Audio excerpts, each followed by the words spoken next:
My boyfriend started asking to join me in my girls' night in. Every time I tried to say no, he'd be like, "I have to join or you'll have to cancel." It made me and the girls miserable having to sit there with him in the middle. This past Friday he insisted to join us again. I had enough. I came up with an idea to get him to hate hanging out with us. Made a plan and told the girls what we were going to do, and they were down for OT. The girls came and my boyfriend immediately sat with us and started ruining our conversations by steering them towards him / his work / his achievement. So here's what I did. I started bringing up gross / embarrassing subjects, and the girls were eating them up by talking about them in details. Subjects like sevks, periods, his most sensitive spot, cramp diarrhea, hairy legs, fart getting trapped in the vulva and coming out the front, squeezing shit out of our faces, cramp diarrhea, dirty underwear, and again, cramp diarrhea. We talked about this stuff in boring details, like, I could feel his discomfort without even looking at him. But God, when I turned to see why, he got quiet suddenly. He was getting red in the face, and had sweat all over his forehead. I bet he found himself unable to relate to this subject, thus couldn't take part in the conversation. He got up from the couch ready to head out. I looked at him and asked where he was going, and he was like, I just remembered that I have an important meeting with a guy in about 10 minutes and I have to go now. He rushed out telling us to have fun. The girls and I started laughing hysterically. He came home and berated me, saying I made him feel uncomfortable / sick with the horrible subjects I kept bringing. I said, "What you talking about? This is the typical stuff girls talk about all the time," but he insisted I made him upset and caused him to leave. He declined to speak to me and been quiet since then. This is his apartment. He tells me who is and isn't allowed to come, and I thought this was fine since it's his place. Though I help with the bills, but he makes so much more as the head of security in his company, so that's that. I just can't believe how dense and blind I've been to his negative ways. He's still giving me the silent treatment, and I've decided it's just a lot to take. And so I'm temporarily moving in with one of the girls and will now be definitely reconsidering few things. My husband and I have been married for 21 years. We have 2 adult children. One is in college out of state and the other is in the Navy. When we first got married, my husband was in Navy, and we spent the first 10 years of our marriage moving from place to place, wherever his new duty station was. I found it hard to make friends, and I could not keep a job, so I made a difficult decision and decided to be a som. When he got out of the Navy 11 years ago, he took a job and we moved. 3 years in, he got offered a job in another part of the company. However, it was in another state, so we moved again. We stayed there for 6 years. I went back to college and got my degree and began looking for work. I found a job I liked in my field, and 6 months into working, he said he was offered a job with a new company and wanted to take it. But that would mean we would be moving almost 2,000 miles from where we were in a new state. I reluctantly agreed because the new state would have more job opportunities for me and we would be closer to our family, which is something that we have not had in many years. Last night my husband came up to me and said that there was a job opening in his company and he wanted to apply for it. It would mean a pay raise and better hours, but the caveat would be that we have to move again. We have been living in our new state for 3 years. I love it here. I have an amazing job and I am making great money. I finally have friends and am able to socialize. I told him that I am not moving again. Anytime we have to move, he always leaves first and I end up being responsible for selling / packing the house. And I am not doing that again.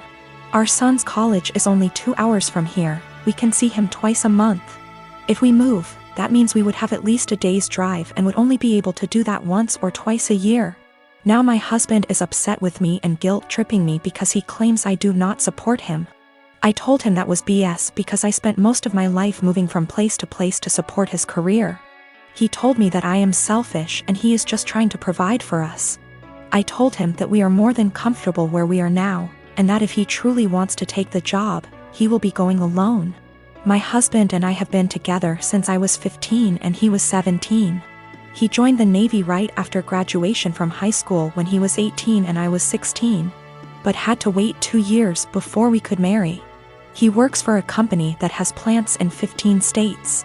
He is currently in middle management, but if he wants to advance his career further, he would need to go to another plant out of state. Financially, we are more than comfortable.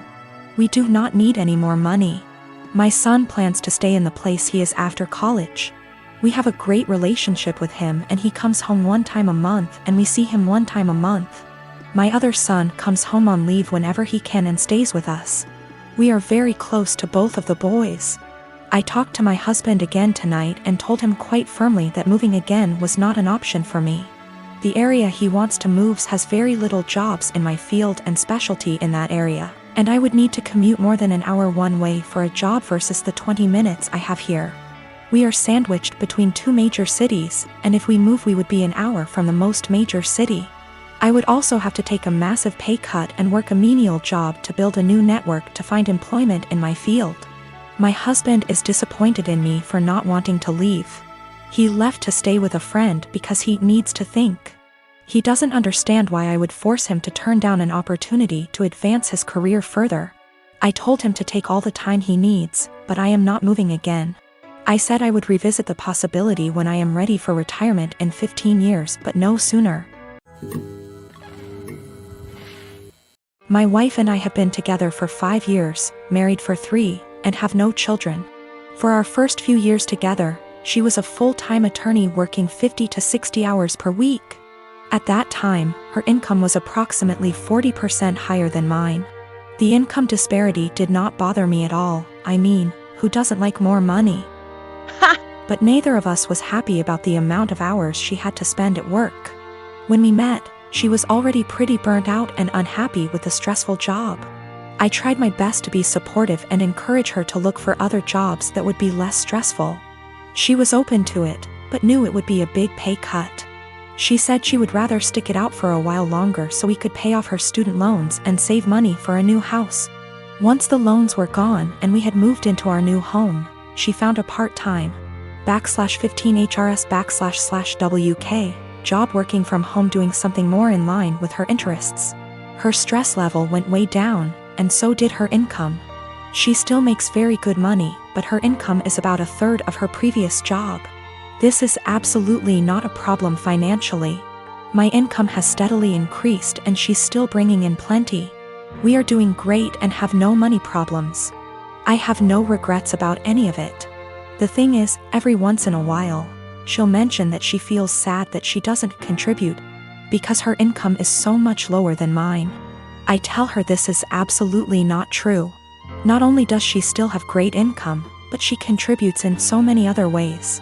Since she has a very flexible work schedule, she is able to do most of the household chores, takes care of errands during the day, does a lot of the shopping, etc. She basically keeps our household running. But I think in her mind, the work she does for our household does not make up for the loss in income. She recently found out we are eligible for health insurance through one of her attorney organization memberships. She sent me the details, but it turned out that our current plan we have through my job is still a better deal. I texted her and said I looked into it, but we should stick with what we have. When I got home from work, I could tell she was feeling down. She told me she had gotten excited at the possibility that we could use something through her work, and that she would be providing something major. She was crushed when I told her we shouldn't use it. I felt terrible. While she was working at her old job, we decided we wanted to start a family. The ideal situation was for her to get a low-hour, flexible, work-from-home job so she could be a stay-at-home mom with a little bit of income on the side. This job popped up and it seemed almost perfect for us. Unfortunately, the baby has not come as quickly as we had hoped, which we knew was a possibility. So we are kind of in limbo where she doesn't want to quit her current job or start a new full-time job, because she could get pregnant at any time. My girlfriend and I have been together for about a year. Most everything is great except one thing. If I tell her I'm sick / not feeling well / hurt, she refuses to believe me. If I have a cold, she tells me I'm faking it until it goes away and then says, "See, you are fine." I'm rarely sick, so it's never been a major issue. But she has zero sympathy when I'm sick. She grew up with hypochondriac parents who were always sick with something, often self-diagnosing themselves with fatal maladies. She has limited contact with them, and the time I met them, I was told by them that they didn't have long left to live. I get it, growing up in that household must have been awful. But what happened on Sunday just sent me over the edge. Girlfriend and my sister wanted to check out this event, and we were all supposed to go. I woke up with excruciating back pain and could barely breathe.